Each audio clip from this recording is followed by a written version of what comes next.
तो पिछले वीडियो की जो जर्नी है उसको कंटिन्यू करते हैं। और इससे पहले वाली वीडियो में हम लोगों ने डॉबनर के ट्राइड के विषय में पढ़ा था। और जैसा कि आपको बताया गया था कि ट्राइड मीन्स कि जो 3 एलिमेंट्स को उन्होंने लिया, जिनमें से उन्होंने एक मीन निकाला पहले और लास्ट वाले का, ताकि बीच वाले का मास जो है मतलब उसको वेरीफाई कर दें उनके लॉ को। लेकिन आगे जाकर के ये कई सारे एलिमेंट्स में इनके ट्राइड्स एप्लीकेबल नहीं थे और इस तरह से डॉबनर लॉ ऑफ ट्राइड्स फ्लॉप हो गई। और उसके बाद जन्म हुआ एक नए लॉ का जिसका नाम था न्यूलैंड लॉ ऑफ ऑक्टेव्स।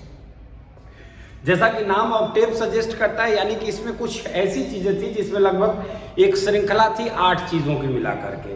और जैसा कि हम लोगों ने देखा है कि जो हमारे संगीत का सरगम है वो सा से शुरू होकर के सा पे खत्म होता है, या 8वां जो डिजिट या यूं कहें 8वां जो प्रारूप है वहां पर आकर के हम जहां शुरू करते हैं वहीं खत्म करते हैं। तो कुछ इस तरह से न्यूलैंड साहब ने अपनी लॉ में ये बताया कि हर एलिमेंट के बाद का एवरी 8th एलिमेंट जो होता है वो उसकी प्रॉपर्टीज को रिजेंबल करता है। यही था इनका लॉ।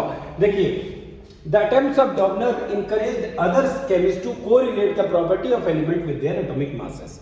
अर्थात डॉबनर की गई प्रयास के बाद अन्य साइंटिस्टों को प्रोत्साहन मिला और उन लोगों ने अपनी स्टडी को चालू किया ये बताने के लिए कि फर्दर और केमिकल प्रॉपर्टीज को कैसे जाना जा सकता है। In 1866 1866 John Newland an English scientist, ये इंग्लिश साइंटिस्ट का मतलब कि ये ब्रिटेन के थे, इंग्लैंड के थे, एक वैज्ञानिक थे।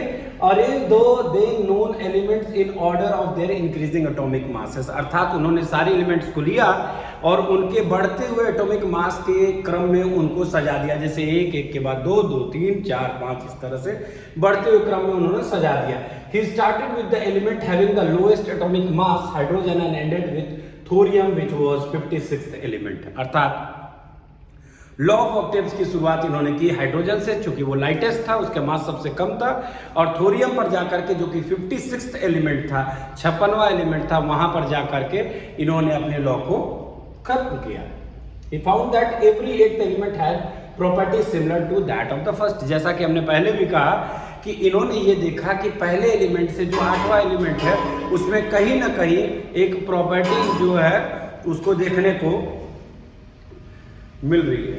तो वहां जाकर के उन्होंने ऐसा समझा, इस चीज को देखा कि भाई कहीं ना कहीं पहले एलिमेंट से जो 8वां एलिमेंट होता है उस एलिमेंट में कुछ ना कुछ रिजेंबलेंस देखने को मिल रही है। He compared this to the octaves found in music। और उस चीज को उन्होंने सरगम के जैसे 7 सुर होते हैं उस तरह से इन्होंने कहा कि जैसे 7वां सुर बिल्कुल पहले सुर के इक्वल होता है, यानी कि टोटल देखा जाए तो 8वां, तो वैसी स्थिति में इन्होंने उस म्यूजिक को भी उसी तरह से उस हिसाब से इन्होंने समझा कि जैसे संगीत का सरगम अपने आप को रिपीट करता है वैसे हर एलिमेंट 8वें संख्या पे आकर के, यानी 8वां एलिमेंट जो होता है वो पहले एलिमेंट्स को ऑक्टेव्स की तरह रिपीट करता है, यानी कि उसमें प्रॉपर्टीज की सिमिलैरिटीज देखी जाती है। और इसी को लॉ ऑफ ऑक्टेव्स के नाम से जाना गया।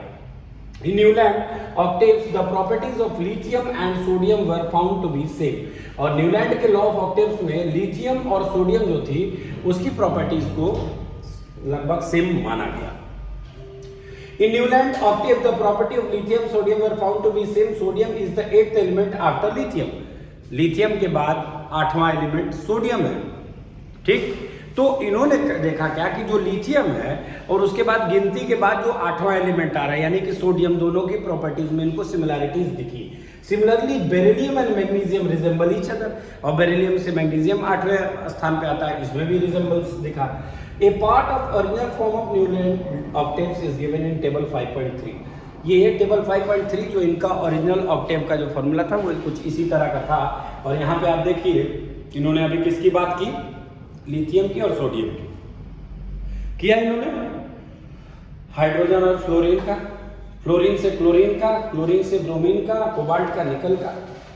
कमियां कुछ आपको देखने को मिल सकती है, जैसे सबसे बड़ी चीज 2 एलिमेंट्स को एक कैटेगरी में एक साथ लगा करके रख देना, ये चीज इम्पॉसिबल है, ऐसा कभी हो ही नहीं सकता है, ठीक। पहले कि आप आगे देखेंगे। अब आप गौर से अगर आप देखें तो 8वां कैसे रिजेंबल करा वो देखिए। यहाँ पे हाइड्रोजन है, ठीक, 1 2 3 4 5 6 7 8 यानी फ्लोरीन। फिर यहां से काउंट करेंगे 1 2 3 4 5 6 7 8 यानी कि फिर फ्लोरीन से क्लोरीन, यानी कि इन्होंने कहा कि जब हम एलिमेंट्स को गिनना शुरू करेंगे तो पहला और आठवां एक दूसरे से रिजेंबल करेगा, और उसको उन्होंने एक अपने बॉक्स में ला करके रख दिया। इस लॉ को कहा गया लॉ ऑफ ऑक्टेव्स। अब म्यूजिकल नोट्स की बात कर रहे हैं। अब ध्यान देने वाली बात यह है, कंफ्यूज मत होइएगा, हिंदुस्तानी म्यूजिक शास्त्रीय संगीत में सारे गा मा पा धा नी सा होता है, उसी प्रकार से दो रे मी फा लो ती, जो ये जो चीज ला ती जो आप देख रहे हैं ये इंग्लिश नोट्स हैं, वहाँ के मतलब फॉरेन संगीत के हिसाब से वहाँ के सुर है, ठीक है। कुछ हद तक गिटार में इसका यूज होता है। अब ये चीज को यहाँ बताया गया है।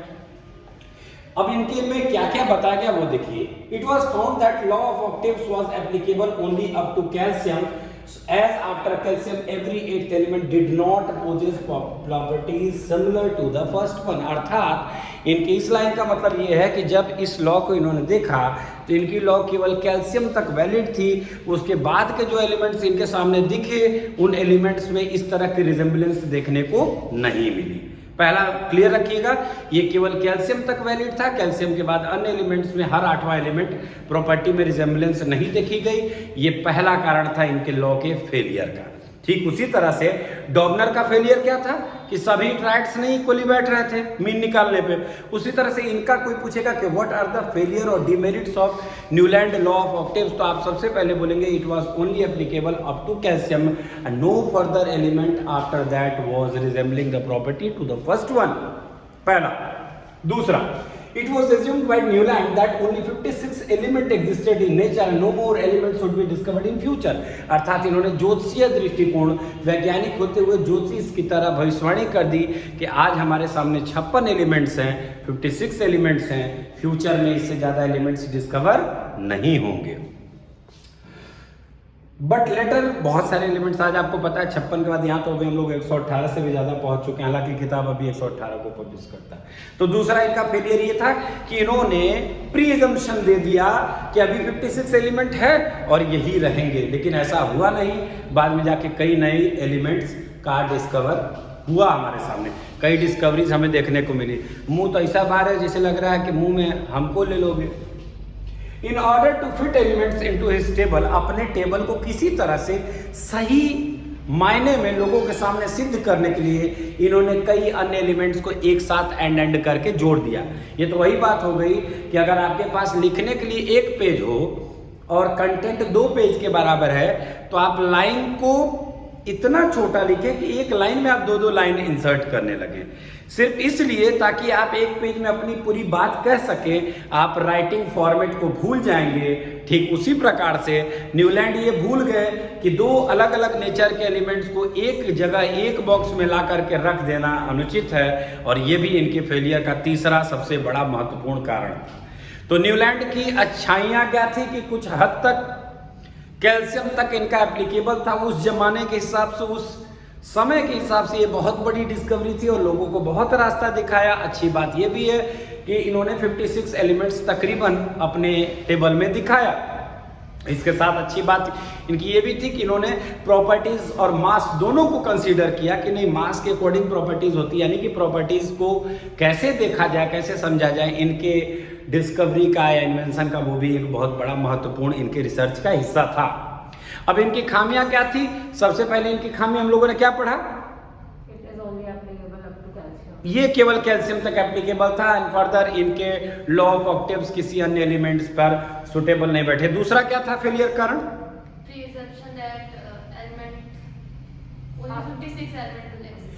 दूसरा इनका सबसे बड़ा फेलियर का ये कारण था कि उन्होंने कहा कि सिर्फ 56 एलिमेंट है और इन फ्यूचर दूसरे एलिमेंट्स डिस्कवर नहीं होंगे।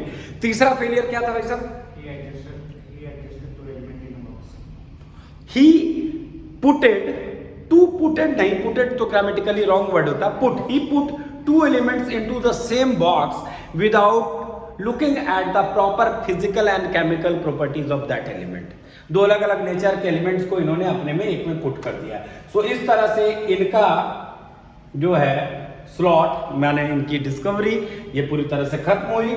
आइए बात करते हैं कुछ प्रश्नों का, क्योंकि ये भी एक बहुत महत्वपूर्ण श्रृंखला है। तो हम पहले प्रश्न की बात करते हैं। Did Dobereiner triad also exist in the column of Newland octaves? Compare and find out. क्या आप ध्यान से इस चीज को समझिए कि क्या जो डॉबनर का ट्रायड था, डॉबनर का ट्रायड आपको याद है? उस ट्रायड में कौन कौन से एलिमेंट थे आपको याद है? हाँ? जब वो यही आप वो याद नहीं रहेगा, अब देखिए आपको मैं वहां ले जाता हूँ, उनके थोड़ा सा ट्रायड को देखिए। ट्रायड में लिथियम, सोडियम, पोटेशियम एक जगह दिख रहा है, क्लोरीन, ब्रोमीन, आयोडीन एक जगह दिख रहा है। अब यहाँ आ जाइए, लिथियम, सोडियम, पोटेशियम कहीं दिख रहा है एक जगह? क्यों नहीं दिख रहा है? यहां दिख रहा है, इनका सेकंड नोट पे दिख रहा है। और भी कुछ इनके ट्रायड्स थे। तो पहले आपके प्रश्न का जवाब हो गया यहां पर कि हाँ, उनके डॉबनर के ट्रायड उनके कॉलम में थे। कंपेयर करना है तो आप न्यूलैंड के लॉ ऑफ ऑक्टेव्स का पिक्चर ड्रॉ करके उसमें से लिथियम, सोडियम, पोटेशियम को एक जगह निकाल करके रख देंगे कि उन्होंने अपने ट्रायड्स में इनको स्थान दिया था। पहला प्रश्न। दूसरा, what are the limitations of Dobereiner's classification? Dobereiner के क्लासिफिकेशन का क्या लिमिटेशन था कि ये कुछ ही एलिमेंट तक इनका लॉ ऑफ ट्रायड्स पुट हुआ, उसके बाद फर्दर जो नए एलिमेंट्स थे वहां पर जा करके इनके ट्रायड सुटेबली फिट नहीं हो रहे थे। अन्य एलिमेंट्स का मीन निकालने पे उनके बीच वाले का, मिडिल एलिमेंट का मास इक्वल नहीं हो रहा था। ये इनकी लिमिटेशंस थी। दूसरी, अब तीसरा क्वेश्चन है, what are the limitations of Newland law of octaves? तो सबसे बड़ी बात इनकी लिमिटेशंस ये थी कि इन्होंने पहले 56 एलिमेंट्स की बात कर दी। दूसरा, कैल्शियम तक ही एप्लीकेबल था। तीसरा, अलग अलग नेचर के एलिमेंट को एक ही बॉक्स में ला करके इन्होंने रख दिया। इस प्रकार से आपके ये 3 प्रश्न पिछले 2 साइंटिस्ट के कंट्रीब्यूशन के साथ खत्म हो रहा है। कोई क्रॉस क्वेश्चनिंग है आप पूछ सकते हैं मुझसे कमेंट सेक्शन में, तो बच्चे पूछेंगे। अब तो वीडियो हम खुद ही देखते हैं, वो तो कोई देखता नहीं है। तो जब वीडियो कभी कोई जमाने के बाद देखेगा तो उस समय तक बच्चों को भी याद रहेगा कुछ बच्चे पूछे थे हमसे। बताएं बच्चों, कोई क्वेश्चन कुछ भी? बाबू बताओ। ऐसा नहीं हो सकता है कि एकदम 100% क्लियर हो। सवाल ये भी उठता है कि किसी भी क्वेश्चन को समझने के लिए उसका बेस जानना जरूरी है। जब आपने कल लॉ ऑफ ट्रायड्स पढ़ा था तो आपको कम से कम उनके ट्रायड्स को याद करना था। अरे 3 3 6 3 9 तो एलिमेंट थे उनके पास, कितना बड़ा था, माइंड में आपके नहीं रहेगा। अगर गलती से एग्जाम में आपसे पूछ देगा तो आपका जवाब क्या होगा कि पढ़े नहीं है। बहुत ज़रूरी होता है केमिस्ट्री में एग्जाम्पल्स को भी याद करना। ये केमिस्ट्री है, ये कोई हिस्ट्री नहीं है कि आप ऐसे वैसे कर देंगे। हालांकि हिस्ट्री का अपमान करेंगे उसमें भी कोई केस कर देगा। Making order out of chaos, Mendeleev's periodic table. भाई उस समय में मेंडलीव साहब अपने आप में एक देवता व्यक्ति थे। उनकी कॉन्ट्रीब्यूशंस वाकई में सराहनीय थी, क्योंकि इन दोनों लोगों की गलतियों को उन्होंने अच्छे से स्टडी किया और एक ऐसी पीरियोडिक टेबल का निर्माण किया कि आज वर्तमान में जो हमारे सामने मॉडर्न पीरियोडिक टेबल दिखती है उसमें मेंडलीव का कॉन्ट्रीब्यूशन साफ साफ दिख जाता है। सोचो कि हम कोई ऐसा काम करें कि उस काम का असर ऐसा हो कि बहुत लॉन्ग टाइम तक मेरे काम का इम्पैक्ट दिखे। जैसे हम कहते हैं ग्राहम बेल साहब ने टेलीफोन बनाया था, आज मोबाइल बन जाए, कुछ भी बन जाए, लेकिन जो फादर हैं वो फादर के तौर पे वो जाने जाते हैं, क्योंकि उन्हीं की इन्वेंशन के बाद लोगों ने उसमें इनोवेशन को ऐड किया। पहले उन्होंने इन्वेंट किया, बाद में लोगों ने उसमें इनोवेशन ऐड किया। उसी प्रकार से मेंडलीव साहब ने केमिस्ट्री में एक जबरदस्त इन्वेंशन किया, एक अच्छी सी अपनी पीरियोडिक टेबल डिजाइन की, मैं कहूँगा बिना खामियों के। क्योंकि आज जो ग्रुप और पीरियड्स हमें देखने को मिलते हैं ये मेंडली साहब की देन है। कुछ एलिमेंट्स जो उस समय में डिस्कवर्ड नहीं थे उन्होंने खाली जगह छोड़ दिया कि इन फ्यूचर यहाँ कुछ एलिमेंट आएंगे और पुट हो जाएंगे, वो टिक जाएंगे, वो पीरियोडिक टेबल का हिस्सा होंगे, और ऐसा भी हुआ।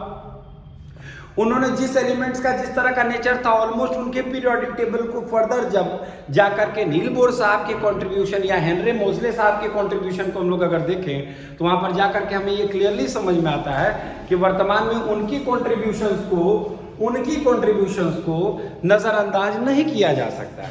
नजरअंदाज नहीं करने के पीछे का एक बहुत बड़ा महत्वपूर्ण कारण ये भी है कि हम लोग इस चीज को ये समझ सकते हैं कि